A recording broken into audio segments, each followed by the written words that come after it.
Pasaron 9 minutos del mediodía, seguimos compartiendo con ustedes la mañana del 11 y volvemos con nuestro móvil. Nos vamos al Museo de Arte Contemporáneo Achugarri. Laura, Marcelo, adelante.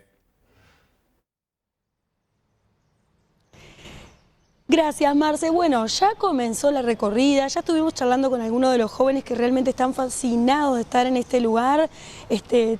Todo es como majestuoso, entonces las caritas lo dicen todo. Y a mi lado está el dueño de casa, Pablo Achugarri. Gracias por recibirnos, gracias por estos minutos. Un gusto estar en su casa. Es un lindo momento porque cuando vienen las escuelas, los liceos, es un momento muy lindo que pasamos porque se trata de justamente eso, de que estimular vocaciones y estimular el sentido digamos, de la belleza, descubrir la belleza en los diferentes lugares. Recién hablabas con los jóvenes y les decías justamente descubrir el artista que quizás está en alguno de ustedes y que todavía no lo saben.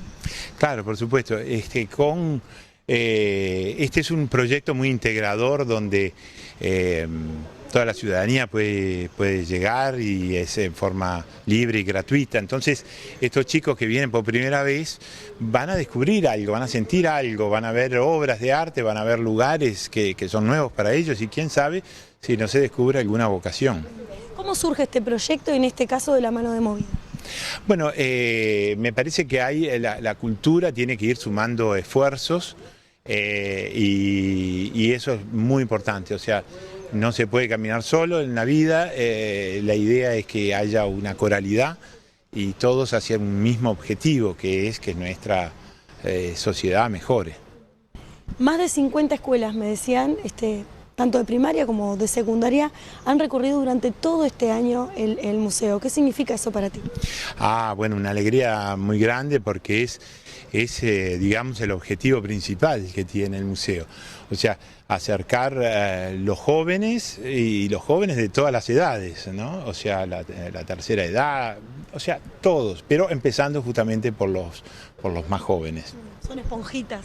Claro, por supuesto, y van a descubrir un mundo nuevo y tienen mucho camino por delante como para, digamos, atesorar estas experiencias. ¿Cómo sigue la jornada de hoy? Recién llegaron, ¿no? Sí, vamos a ver ahora el museo, estamos ya, digamos, haciendo el montaje de tres exposiciones muy importantes, que es, por ejemplo, la de Guillermo Cuitca, la de Julio Lepar y la de Emil Lucas, 3 artistas internacionales que vamos a tener la suerte de traer al MACA, o sea, traer, que significa que hay obras que vienen desde París, desde Buenos Aires, desde Nueva York. Entonces es un esfuerzo muy grande para que justamente esa experiencia y esa posibilidad de ver estos grandes maestros se pueda desarrollar y desparramar en toda nuestra sociedad. Muchísimas gracias. Gracias. Dejo seguir recorriendo, que estaban entusiasmados, todos ahí expectantes a la espera de su llegada, así que lo dejo seguir. Bueno, muchas gracias, hasta bien pronto. Marce, nosotros volvemos contigo, si te parece, y en un ratito nos reencontramos. Muy bien, muchas gracias, Laura. Bueno, el saludo para Alejandro. Siempre que hablo de los Achugarri, no sé, viene como un espíritu que me hace acordar a Alejandro Achugarri. Así que bueno, muchas gracias a Pablo también por acceder siempre amablemente a conversar con los medios y contar un poco de este museo maravilloso que nos proyecta internacionalmente. Volvemos al piso a las 12:13 de este mediodía. Recibimos a Diego Fischer, escritor, periodista, un amigo de la casa, que viene a presentar su nuevo libro. ¿Cómo estás, Diego? Bienvenido. Muy bien, cumpliendo con una tradición. Sí, tal cual. Como siempre decimos, sí. Este programa trae suerte. Yo me quedo muy contento porque hay 2 o 3 personas que dicen eso y siempre les va bien. Nosotros quietitos, buenos, y mientras seamos el amuleto, en este caso de Diego. Tienes que decir como la señora Legrand, este programa trae suerte. Es verdad. Pullares trae suerte. Pullares trae Muchas suerte. gracias, lo dijo el señor Fischer. Bueno, en este caso estamos hablando de sufrir en el silencio. Como siempre, tus títulos son sugestivos, son invocantes al pensamiento. Bueno, de eso se trata. A ver, contanos. Es la vida de María Eugenia Baferreira, la poetisa que faltaba en esa trilogía que no fue pensada como una trilogía, y que arrancó allá por el año 2008, sí, 2008, con Al encuentro de las Tres Marías, la vida de Juana de Ibarburu. Años después, en 2014, vino Delmira. Repito, nada de esto fue programado como tal, como una sucesión de libros, una trilogía. Y la que faltaba, y con este libro yo cierro mi vínculo con la editorial Penguin House, Random Penguin House. Yo vengo trabajando ya hace un par de años con Planeta. Y bueno, nos pareció una buena manera de despedida, no de la escritura, sino del vínculo editorial, cerrar esa trilogía con este libro, que si se quiere, en el orden cronológico debió ser el primero, porque María Eugenia es la primera de estas mujeres que acabo de mencionar, que nació en 1875, luego vino Delmira, que nació en 1886, y finalmente Juana, que nació en 1892, pero irrumpe más tarde. María Eugenia es una mujer que hasta ahora se había dicho que siempre vivió a la sombra de su hermano, que era nada menos que Carlos Vaz Ferreira, una de las figuras más notables del pensamiento, filósofo, escritor, que ha dado el Uruguay, diría que hasta el día de hoy. Y esta historia transcurre en el tiempo que le tocó vivir a María Eugenia, que es el tiempo de la generación de 900, nada menos que la generación también más extraordinaria de escritores, poetas, que no digo solo, pero casi exclusivamente se ha analizado desde la literatura, pero hay en esa generación los pintores más fantásticos que comenzó a dar el Uruguay, y cuando hablo de ellos son los que recogen el guante que deja Blanes, que muere en 1901. Entonces ahí tenemos un Pedro Blanes Viale, tenemos a un Carlos María Herrera, a un Sáez, también a un Figari, que empieza a dar sus primeras pinceladas en la pintura. Pero bueno, esta mujer es una mujer que ella deliberadamente quiso pasar lo menos o lo más desapercibida por la vida. Y lo logró, en parte lo logró. Tiene muchos puntos de encuentro en la historia. Están Juana y están también Delmira, se cruzan. Fue una mujer muy diferente a los cánones sociales de la época, a los cánones estéticos. Una mujer que tenía una formación intelectual extraordinaria. No había ido a la escuela, lo mismo que Delmira, pero pertenecía a una familia de clase alta, que un buen día, con la crisis de 1890, aquella que bueno, es solamente comparable con la que se dio en el 2001, ciento y tantos años después, el padre, que era un empresario exitoso, pierde todo y se va del país y nunca más vuelve. Se va a Brasil, a San Pablo, y deja a su mujer.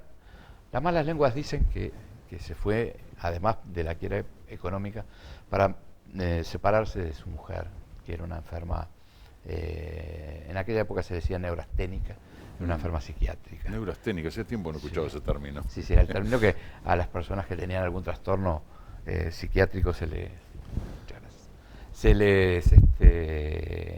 las calificaba. Sí, ha ido cambiando, ¿verdad? No solamente los diagnósticos, las patologías, las designaciones, el abordaje, el tratamiento, pero antes era el neurasténico, que además quedaba tipo radiado, ¿no? Era un... Completamente. En algunos casos, bueno, su único destino era el manicomio, ¿no? Claro. En este caso fue una mujer de una vida muy difícil y muy dura. Pierden todo económicamente, lo único que no pierden es una enorme biblioteca, pero gigantesca biblioteca, donde había textos en muchos idiomas: inglés, francés, latín, hasta arameo, la lengua que se dice que habló Cristo. Y bueno, y en ese mundo se nutre esta mujer.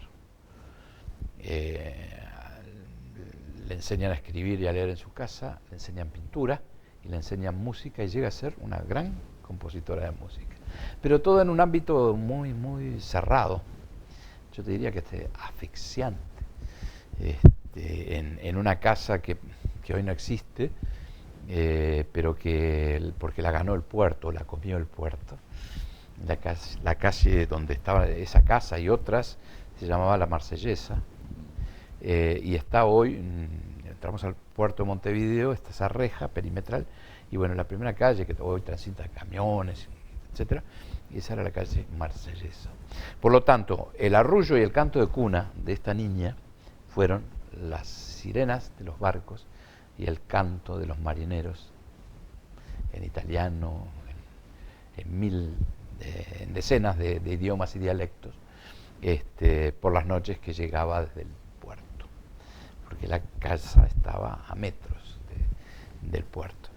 Y en aquella época las señoritas de sociedad tenían un debut o una presentación social en el entonces flamante Club Uruguay, que felizmente es un edificio que está en muy buenas condiciones en la Plaza Matriz, de esas pocas cosas que van quedando en Montevideo, esa Montevideo tan mal querida y tan descuidada. Bueno, este es un edificio que luce en su esplendor. Y María Eugenia no tuvo esa presentación en sociedad.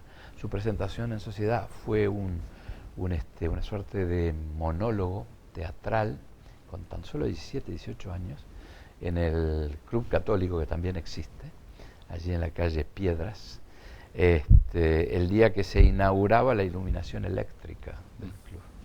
Y en primera fila estaban don Juan Zorrilla de San Martín, el poeta de la patria y abuelo de China Zorrilla, el arzobispo de Montevideo, es decir, la máxima jerarquía de la Iglesia del Uruguay, bueno, su familia y mucha gente.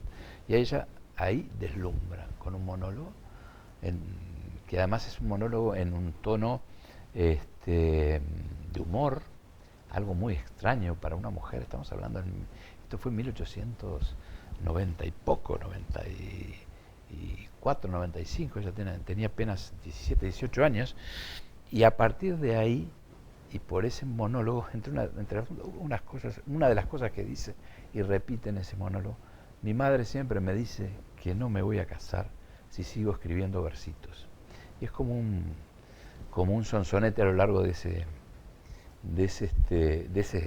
monólogo, y que es una suerte de profecía que se cumple. María Eugenia no se casa, y el único amor que se le conoce es un romance brevísimo con un jovencísimo como ella, Luis Alberto Herrera, que eran compañeros de estudios de Carlos Baferreira, vecinos, vivían a 1 o 2 cuadras de distancia, en aquella ciudad vieja que eran 40.000 personas, ¿no? En aquel Montevideo, que era la ciudad vieja y que eran 40.000 personas, y donde tú te podías cruzar en la calle y hay un vínculo muy, muy interesante entre ella y José Enrique Rodó, intelectual. Es una mujer que es convocada a los salones sociales, y bueno, al principio va obligada por su madre, que la castiga con castigos increíbles y terribles, siendo ya es una mujer, encerrándola varios días en su habitación, no pudiendo salir de su habitación. Y ella ahí comienza a descubrir su vocación por la escritura. Y a raíz de ese debut, digamos, teatral, las revistas más importantes de Montevideo, literarias, de Montevideo y Buenos Aires, le empiezan a pedir poemas que escriba especialmente para publicarlo. Algo muy común en aquella época, ¿no? Se escribía mucha poesía, revistas que dirigían, por ejemplo, Julio Herrera y Recí. En Argentina las primeras figuras también de la literatura porteña la reclamaban, y ella siempre, es decir, colaboraba con esas revistas, pero siempre se negó a publicar un libro. Qué curioso, ¿no?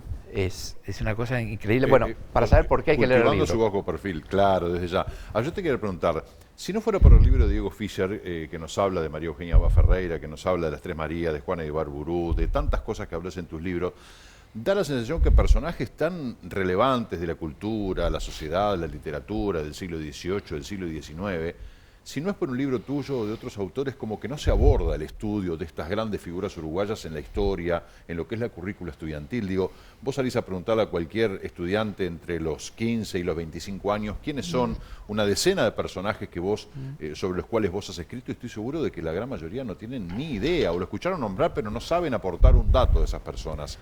Sí, ¿Por qué te parece que pasa eso? porque muchas de estas mujeres, salvo Delmira, cayeron en el olvido. Y por la mayoría por razones políticas. De Juana, tú y yo, vos sos más joven, pero más o menos andamos ahí en generación, leímos a Juana en la escuela. Y nos enseñaron a Juana, la Juana de la Higuera, que es una preciosa poesía, pero es una poesía para infantil. O nos enseñaron, que es algo maravilloso, algunos cuentos de Chico Carlo. Pero Juana, luego de la dictadura militar, cayó en desgracia para la gente, porque Juana, con 87 años, se vio obligada a recibir una infame condecoración que crearon los militares, que se llamaba Protector de los Pueblos Libres, que era una medalla de oro. Juana tenía 87 años, ya, bueno, fue la última vez que se la vio en público en su casa, muy viejita, murió 4 años más tarde, 6 años más tarde, pero nadie supo más nada de ella. Una mujer que ya tenía años de adicción a la morfina y estaba sometida a la violencia de su hijo.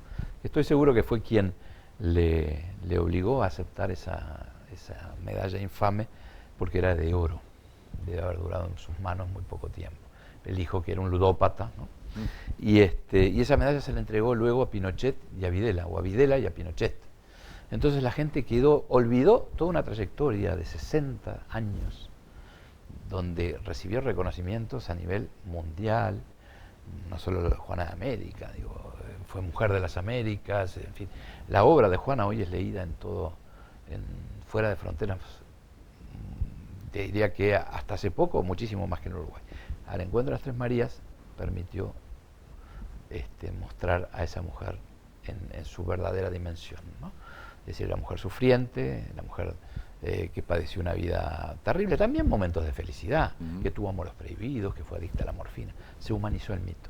En el caso de Delmira fue distinto, porque un grupo de mujeres, en una tarea muy importante en esto de reivindicar y el combate de la lucha, por Dios, de género y las cosas horribles que seguimos viendo, tomaron a Delmira como hablan del primer femicidio en el Uruguay conocido, y que no fue así, que es lo que a mí me genera una polémica ese libro, porque yo demuestro con documentos que Enrique Hoff Reyes no la mató a Delmira, sino que fue un pacto suicida. Fue Romeo y Julieta en la calle Andes 1206 en 1914. Quizás por eso Delmira sea la más conocida en el plano local, internacionalmente no lo es tanto.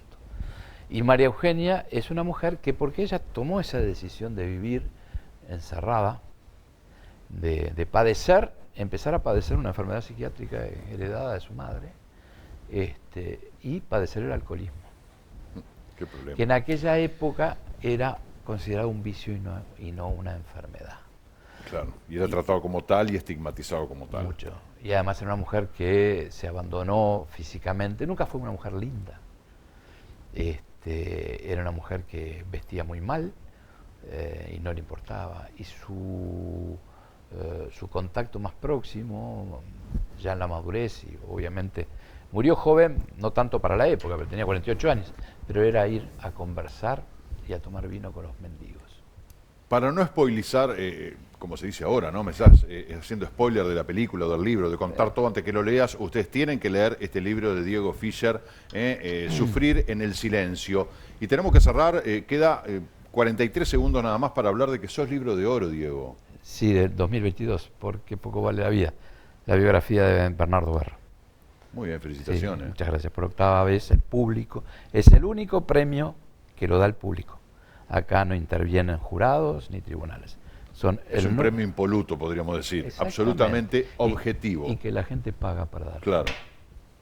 Felicitaciones. Por eso, muchas gracias, me llena de orgullo. Sin Después duda. otro día vengo a hablar del ciclo de Barradas, que lo empezamos el 11, mira qué bueno. el 11 de enero. Buenísimo. Así que tenemos en ¿Con el los notables? Los notables en Barradas, el ciclo de conferencias. Sí, sí. Así que Mira qué lindo. bueno, tendremos excusa para vernos de nuevo. Sin duda. Diego, un placer siempre recibirte. Y muchas en esta gracias. casa. Un Y placer. siempre la buena onda. Muchísimas gracias, a tus órdenes. Señoras y señores, 12:29, hacemos una pausa rapidísimo y volvemos.